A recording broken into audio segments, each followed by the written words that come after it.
वालेकुम everyone, welcome to another blog. मैं हूं साद कुरैशी। उम्मीद करता हूं आप लोग सब खैरियत से होंगे। और अगर आपका ताल्लुक़ फ़ोटोग्राफ़ी से है या आप फ़ोटोग्राफ़र हैं या आप फ़ोटोग्राफ़र बनना चाहते हैं तो बनिए।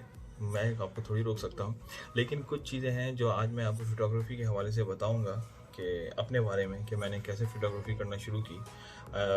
मैं प्रोफेशनल फ़ोटोग्राफ़र नहीं हूं, एज़ अ हॉबी मैं फ़ोटोग्राफ़ी कर रहा हूं 2003 से। तो मैं आपको कुछ चीज़ें बताऊंगा कि मैंने कहाँ से कैसे शुरू की, क्योंकि मुझे इंटरेस्ट तो काफ़ी था, लेकिन कुछ चीज़ें ऐसी थी जिसकी वजह से मैं नहीं कर पा रहा था। जैसे कि 2003 में मैंने स्टार्ट किया था। 2003 में जब नया एक सैमसंग ने लॉन्च किया था कैमरे वाला मोबाइल, आई थिंक X600 था, जिसका वो ऊपर कैमरा जो है वो ऊपर से मूव हो जाता था, मतलब वो आगे पीछे पूरा चला जाता था। तो वो वाला था मेरे पास, तो उससे काफ़ी अच्छी पिक्चर्स ली, क्योंकि वो लेने के बाद आपको उसको पता चल जाता था आप पिक्चर कैसी ले रहे हैं। फिर डिफरेंट मोबाइल मैंने यूज़ किए, ख़ासतौर से ख़रीदे इसीलिए कि उसके अंदर अच्छा कैमरा होता है, जैसे N73 नोकिया का, और नोकिया का एक और मोबाइल था N95, जिसमें बड़ी अच्छी वीडियोस बनती थी, बड़ी अच्छी पिक्चर्स आती थी उसमें, बड़ा अच्छा रिजल्ट था उनका। फिर आहिस्ता आहिस्ता जब थोड़े से इस स्टेज पे पहुंचा कि मुझे लगा कि यार अब मैं प्रोफेशनल कैमरा ले सकता हूं, और मुझे अब कुछ समझ आ गई है, तो फिर मैंने प्रोफेशनल कैमरा लिया। वो लिया मैंने निकॉन D5000। ये मैंने आई थिंक 2008 के आखिर में या 2009 के स्टार्ट में मैंने लिया था। और शुरू में तो काफ़ी चीज़ें नहीं समझ में आती थी, और कि किस तरह से क्या करना है। फिर वही ऑनलाइन सारी चीज़ें देख करके, क्योंकि मैंने कोई कोर्स वगैरह नहीं किया था इसका फोटोग्राफी का, तो ऑनलाइन काफ़ी मैंने देखा यूट्यूब पे, और काफ़ी चीज़ें सीखी, और काफ़ी चीज़ें जो प्रैक्टिकल हुआ जब मैंने करना शुरू किया, तस्वीरें खींचना शुरू की प्रोफेशनल कैमरा से, तो मुझे पता चला कि हर चीज़ इतनी आसान नहीं होती।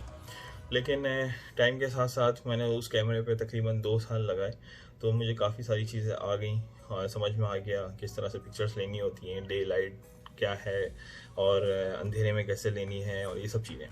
फिर उसके बाद जो है कुछ अरसे मैंने और यूज़ करने के बाद मैंने थोड़ा अपग्रेड किया, और नया कैमरा आया था निकॉन का D5500, मैंने वो लिया, और उससे काफ़ी और ज़्यादा मज़ा आने लगा, क्योंकि अब मुझे प्रोफेशनल कैमरा चलाना आता था। और मुख्तलिफ़ जगहों पे जा कर के, स्पेशली मैं सिर्फ जाता था, जैसे जद्दा कॉर्निश है, और कोई इवेंट हो रहा है या किसी ऐसी जगह पे, वहाँ जा कर के तस्वीरें खींचता था। और मैंने कुछ पिक्चर्स जो ली हैं मैं आपके साथ अभी शेयर करूंगा, आप देखिएगा और आप मुझे बताइएगा कि आपको कितनी पसंद आई। उसके अंदर डिफरेंट हैं, मोबाइल फ़ोन से ली हुई तस्वीरें भी हैं, और प्रोफेशनल कैमरा की भी हैं, और मुख्तलिफ़ जगहों पे जहाँ जहाँ मैं गया हूँ, जद्दा में, पाकिस्तान में, कराची की हैं, और दुबई की हैं।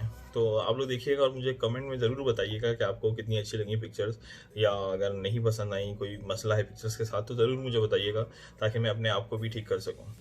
और फिर उसके बाद मैंने इस प्रोफेशनल सीरीज़ के बाद मुझे थोड़ा ये लगने लगा, क्योंकि काफ़ी जगह आप जब जाते हैं, तो अगर आप ये कैमरा लेके जाते हैं इतना बड़ा हाथ में, ये साइज़ का तो होता है, लेके जाते हैं, तो वो अभी मेरा रखा हुआ है, वरना मैं आपको दिखाता।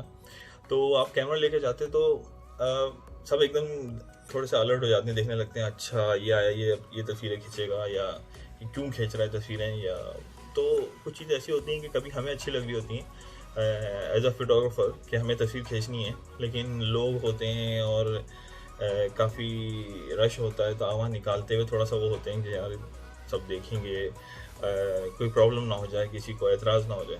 तो इसलिए फिर मैंने एक ऑप्शन निकाला, सैमसंग ने मोबाइल निकाला था सैमसंग S7Edge। उसका कैमरा बहुत ज़बरदस्त था, तो मैंने वो लिया और उसको यूज़ करना शुरू किया।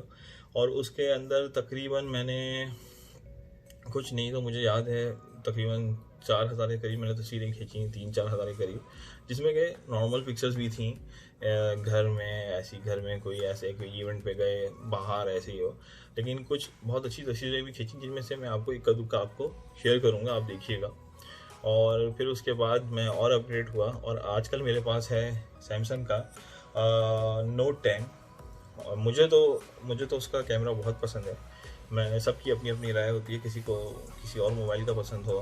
हवावी के भी बहुत अच्छे मोबाइल आए हैं जिनके कैमरे बहुत अच्छे मैंने सुना है, एक दो मैंने देखे हुए भी हैं। तो मैं आजकल ये यूज़ कर रहा हूँ। और उस इसका जो Note 10 है, इसका रिज़ल्ट मैं आपको बता नहीं सकता। मैं 2-3 पिक्चर्स आपको दिखाऊंगा, आप उसमें देखिएगा और आप लोग खुद बताइएगा कि उसका रिज़ल्ट कैसा है।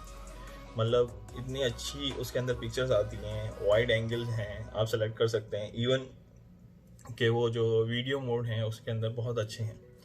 तो आइए देखते हैं कुछ पिक्चर्स, फिर उसके बाद बात करते हैं।